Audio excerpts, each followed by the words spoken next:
बिस्मिल्लाहिर्रहमानिर्रहीम। अस्सलाम वालेकुम स्टूडेंट्स। चैप्टर नंबर 8 वेव्स में से आज हम अपना नेक्स्ट टॉपिक पढ़ने लगे हैं और टॉपिक का नेम है पीरियोडिक वेव्स। लास्ट टाइम हमने जो टॉपिक डिस्कस किया उसमें हमने बताया कि वेव क्या होती हैं, कि मीडियम में मौजूद जो डिस्टर्बेंस होती है उसको हम नाम देते हैं वेव का। फिर हमने इसकी डिफरेंट टाइप्स को स्टडी किया, मैकेनिकल, इलेक्ट्रोमैग्नेटिक, लॉन्गिट्यूडिनल, ट्रांसवर्स और भी आपको मैंने प्रोग्रेसिव और स्टेशनरी वेव्स के बारे में भी बताया था। आज हम पढ़ने लगे हैं कि पीरियोडिक वेव्स क्या होती हैं। तो इसको हम कहते हैं regular and rhythmic disturbance in a medium. इससे क्या मुराद है कि अगर आप देखते हैं कि एक वेव जनरेट हो रही है और वेव इस तरह से जनरेट हो रही है कि एक पैटर्न कंप्लीट होने के बाद नेक्स्ट अपने ही पैटर्न को वो इक्वल इंटरवल्स ऑफ टाइम में रिपीट करे, तो इसको हम नाम देते हैं पीरियोडिक वेव्स का। दो तरह की होती हैं पीरियोडिक वेव्स, एक होती है ट्रांसवर्स पीरियोडिक वेव और दूसरी होती है लॉन्गिट्यूडिनल पीरियोडिक वेव्स। पहले हम इसको डिस्कस करते हैं ट्रांसवर्स पीरियोडिक वेव्स को। तो ट्रांसवर्स पीरियोडिक वेव्स को ट्रांसवर्स पीरियोडिक वेव्स का नाम क्यों दिया जाता है? पीरियोडिक वेव्स को तो हमने समझ लिया, लेकिन ट्रांसवर्स क्या होते हैं? जैसे कि लास्ट लेक्चर में हमने बताया था कि ट्रांसवर्स वेव्स ऐसी वेव्स होती हैं कि अगर वेव ट्रैवल कर रही है एक मीडियम से दूसरे मीडियम की तरफ और उसमें मौजूद जो उसके पार्टिकल्स हैं, अगर वो अपने प्रोपगेशन के अलोंग परपेंडिकुलरली मूव करें, तो इसको हम कहते हैं ट्रांसवर्स पीरियोडिक वेव्स। अब ट्रांसवर्स पीरियोडिक वेव्स की मूवमेंट को अगर देखा जाए तो ये अपने मीन पॉइंट के अलोंग अपनी वाइब्रेशन को कंप्लीट करते हैं और ये हमें इंफॉर्मेशन प्रोवाइड करते हैं एसएचएम के बारे में, यानी कि सिंपल हार्मोनिक मोशन के बारे में। और सिंपल हार्मोनिक मोशन में जो इसकी एग्जांपल आप देख सकते हैं वो है motion of a mass attach to a spring. जैसे इस फिगर में अगर आप देखें, एक फिक्स पोर्ट के अलोंग आपने एक स्प्रिंग लगाया हुआ है और उस स्प्रिंग के अलोंग आपने एक मैस को अटैच किया हुआ है। इस मैस को अपनी मेन पोजीशन से डिस्टर्ब करें, ये क्या करेगा? मैस अपनी एक्सट्रीम पोजीशन तक जाएगा, मीन पे आएगा, अगेन एक और एक्सट्रीम पोजीशन कवर करेगा और दोबारा अपनी मीन पोजीशन की तरफ आ जाएगा, यानी एक राउंड ट्रिप कंप्लीट होगा। और इसकी इस मूवमेंट की वजह से आपके पास इस तरह की एक वेव जनरेट होगी। आप देखिए मीन लाइन से जो अबव आपके पास आ रहा है यहाँ पर, इसको हम कहते हैं क्रस्ट, और मीन लाइन से बिलो जो कर्व आ रही है इसको हम नाम देते हैं ट्रफ का।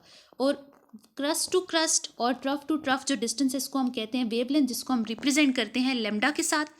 और मीन पोजीशन से लेके एक्सट्रीम पोजीशन तक जो इसका डिस्टेंस है दैट इज कॉल्ड एम्पलीट्यूड।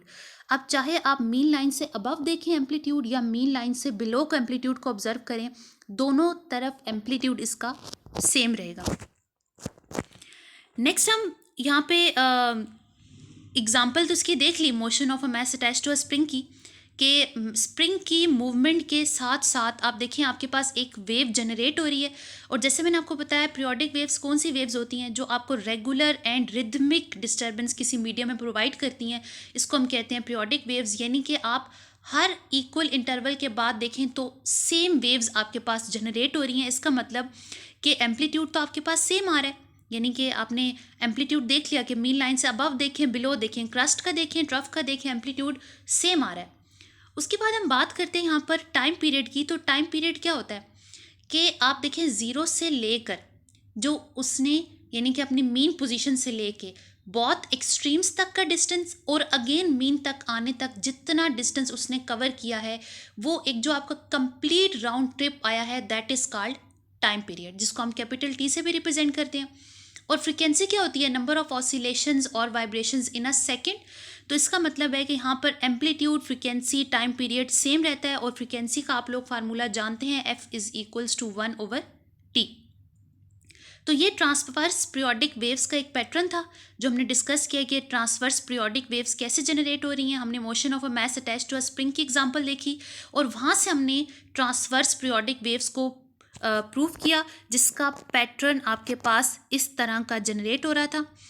अब हम यहाँ पर एक बहुत ही इम्पॉर्टेंट चीज़ को डिस्कस करने लगे हैं और वो है इसकी स्पीड, यानी कि हम स्पीड कैसे कैलकुलेट कर सकते हैं, इसको हमने देखना है। तो आपने ये यहाँ पर देख लिया, ये जो motion of a mass attach to a spring है, इस स्प्रिंग के थ्रू, ये जो motion of a mass attach to a spring आपको नज़र आ रहा है, इसके थ्रू हमने एक ट्रांसवर्स पीरियोडिक वेव जनरेट करवाई। हमने इसका एम्पलीट्यूड, वेवलेंथ, इसका टाइम पीरियड, इसकी फ्रीक्वेंसी, इन सब चीज़ों को डिटेल में डिस्कस किया है। अब हम देखते हैं यहाँ पर इसकी स्पीड को हम कैसे कैलकुलेट कर सकते हैं। तो स्पीड का बच्चों आप लोगों ने फार्मूला पढ़ा है, speed is equals to distance over time. अब देखिए हम लोगों ने यहाँ पे ये फार्मूला आप लोगों ने पहले से पढ़ा हुआ है, speed is equals to distance over time का। वेव की फॉर्म में डिस्टेंस किस तरह से कवर हो रहा है। देखिए डिस्टेंस क्या है आपका कि एक क्रस्ट से दूसरी क्रस्ट तक का डिस्टेंस वेवलेंथ है, या एक ट्रफ से दूसरी ट्रफ तक का डिस्टेंस आपके पास क्या कहलाता है, वेवलेंथ कहलाता है।